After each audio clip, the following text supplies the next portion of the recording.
अस्सलाम वालेकुम।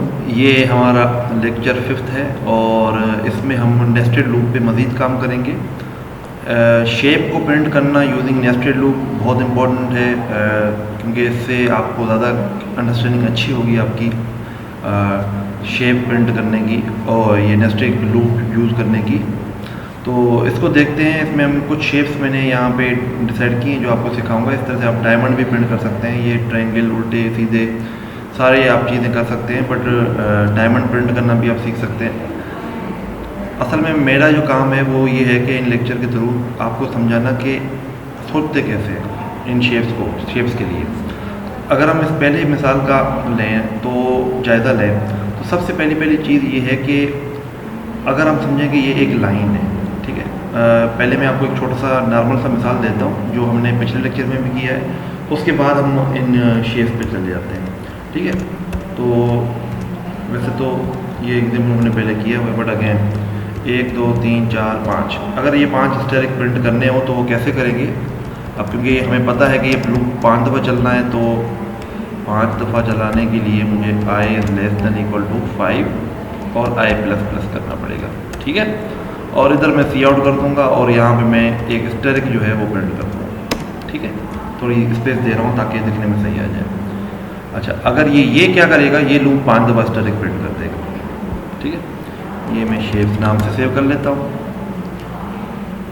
और इसको चला लेता हूँ using name iostream using name space. 1 minute में इशू खत्म कर दूँ। ये नेम स्पेस का एस ज़्यादा आ गया था, ओके। तो चलाते हैं और ये हमारे पास आउटपुट आई है, ठीक है।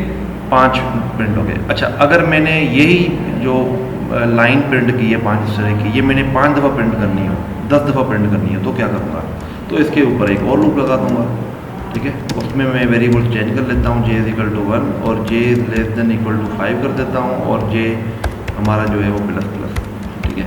अब ये लेट्स सपोज 10 दफ़ा चलाना है हमने, तो ये 10 दफ़ा कर लेते हैं और इसको इस लूप के अंदर फेंक देते हैं। आपको पता है इंडेंटेशन जो है वो मैं हर लेक्चर में कह रहा होता हूँ कि वो बहुत ज़्यादा इम्पोर्टेंट है। तो अब देखें मेरे इस कोड में क्या हो रहा है, बहुत ही इजी काम, ठीक है। तो अब अगर इसको मैं चलाऊँगा तो आप देखेंगे कि एक लाइन जो है वो प्रिंट होकर देखने में आएगी, बट ये बहुत बड़ी लाइन प्रिंट हुई है क्योंकि मैंने यहाँ पे जो है ना हैंडल नहीं लगाया। करना ये चाहिए कि जैसे ही एक लाइन प्रिंट हो जाए तो अगली जो लाइन प्रिंट हो वो नेक्स्ट लाइन पे हो, तो उसके लिए मुझे यहाँ पे हैंडल लगाना पड़ेगा। तो ये देखें लाइनें प्रिंट हो रही हैं, 10 लाइनें, और हर लाइन में 5 स्टेरिक हैं, ठीक है। इसका मतलब है कि इस लाइनों का लाइनें कंट्रोल करना ये हमारे हाथ में है। तो ये हर लाइन को कंट्रोल कैसे कर रहे हैं ये समझना बड़ा इम्पोर्टेंट है। अब आप यहाँ पे देख रहे हैं कि अगर मैं बाहर वाला लूप चेंज करूँ तो ये नंबर ऑफ़ लाइन्स पे फ़र्क पड़ेगा। अच्छा, इस लाइन के अंदर किसी स्टेरिक को चेंज करना है, मतलब ये स्टेरिक मुझे 5 दफ़ा लगाने हैं, 6 दफ़ा लगाने हैं, ये अंदर वाले लूप पे डिपेंड करता है। आइए पहले इसको देख लेते हैं। लेट सपोज मैं इसको अगर 10 कर देता हूँ, ठीक है, तो आप देखिएगा अब आपके स्टेरिक हर लाइन में 10-10 होंगे, ठीक है। अच्छा, अब मैं इसको 5 कर देता हूँ, अब आप देखिएगा कि आपकी रो 5 हो जाएगी, ठीक है। अब ये हमने वैसे डिटेल से डिस्कस तो कर लिया है, बट आपको समझना ये है कि यार एक लूप होता है जो हमें, जब हमारे पास इस टाइप की शेप्स आती है ना, ठीक है, तो उसके अंदर एक लूप होना चाहिए जो इस रो को कंट्रोल करे, सॉरी इन कॉलम्स को कंट्रोल करे। एक लूप चाहिए जो इन रो को कंट्रोल करे, ठीक है। तो हमारे पास एक प्रोग्राम है जिसमें हमने करना ये है कि हमने इस रो को, इस रो को, इस रो को, इस रो को प्रिंट करना है। बट यहाँ पे मसला सिर्फ ये है कि पहली रो में सिर्फ 1 प्रिंट हो रहा है, दूसरी रो में 1 और 2 प्रिंट हो रहा है, तीसरी रो में 1 2 3 प्रिंट हो रहा है। तो सबसे पहली चीज़ ये है कि हम अगर इसको रो तस्वर कर रहे हैं तो यहाँ पे कितनी रोज है, 1 2 3 4 और 5। इसका मतलब है कि मुझे एक लूप लगाना पड़ेगा जो 5 दफ़ा चलेगा। अब बाकी मुझे पता नहीं, बाकी चीज़ों का मुझे पता नहीं है, ठीक है। तो इसको सब मैं ख़त्म कर देता हूँ, एक लूप जो 1 से लेकर 5 तक चलेगा, ठीक है। अब इसके अंदर जो भी काम होगा वो भी देखते हैं। अच्छा, अब जो नेस्टेड लूप है, मतलब वो क्या करेगा, वो पहले एक दफ़ा चलेगा। अब ये पैटर्न हम लिख लेते हैं कि नेस्टेड लूप जो है पहले उसको कितने दफ़ा चलना चाहिए, एक दफ़ा। फिर उसको कितना चलना चाहिए 2 दफ़ा, फिर उसको कितना चलना चाहिए 3 दफ़ा, फिर उसको कितना चलना चाहिए 4 और फिर 5 दफ़ा। इसका मतलब है कि हमने अंदर एक ऐसा लूप लगाना है जो वेरिएबल टाइम चले। अब देखें ना, ये फिक्स टाइम है, 1 से लेके 5 दफ़ा चलेगा। अगर यहाँ पे मैं एक वेरिएबल रख दूँ VAR, अब जितना ये वेरिएबल की वैल्यू होगी उतनी दफ़ा ये लूप चलेगा। अगर ये वेरिएबल की वैल्यू मैं यूज़र से इनपुट करवा रहा हूँ तो इसका मतलब है कि अगर यूज़र ने 5 एंटर किया तो 5 दफ़ा चलेगा, 10 एंटर किया तो 10 दफ़ा चलेगा। तो इसको हम वेरिएबल लूप कहते हैं। अंदर वाला जो लूप है वो आपका वेरिएबल लूप है। ठीक है, हम I से स्टार्ट कर लेते हैं। अब वी डोंट नो कि ये कहाँ तक चलेगा। ठीक है, और I में हम J में हम जो है वो I में हम प्लस प्लस भी कर लेते हैं। और ये करेगा क्या, ये सिंपल वैल्यू प्रिंट करेगा, ये यहाँ पे नंबर प्रिंट कर रहा है। तो बात ये है कि अगर आप यहाँ पे देखें कि यार बाहर वाला लूप जब पहली दफ़ा चलता है तो ये 1 दफ़ा चलता है, बाहर वाला लूप जब दूसरी दफ़ा चल रहा है तो अंदर वाला लूप 2 दफ़ा चलता है।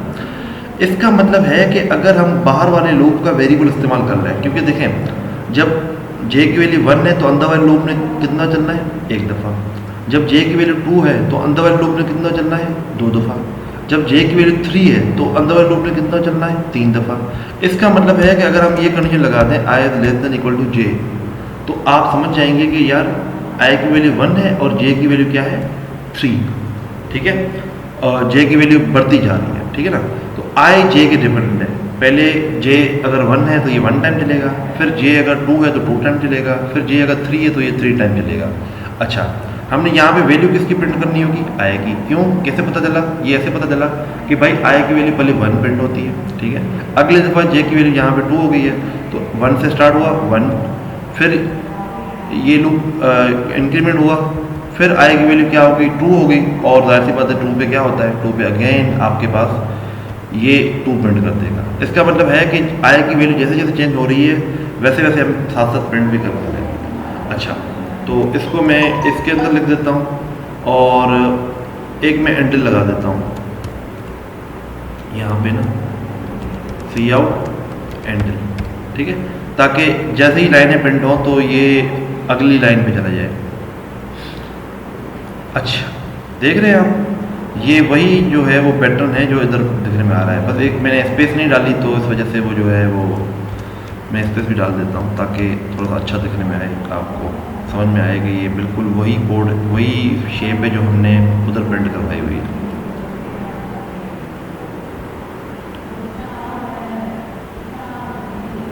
ठीक है, एग्जैक्टली वही शेप है। तो इसका पहले ड्राई रन देख लेते हैं और फिर आगे मज़ीद जो है वो हम क्वेश्चंस करते हैं। ओके, नेक्स्ट लेक्चर में इसका ड्राई रन देखते हैं।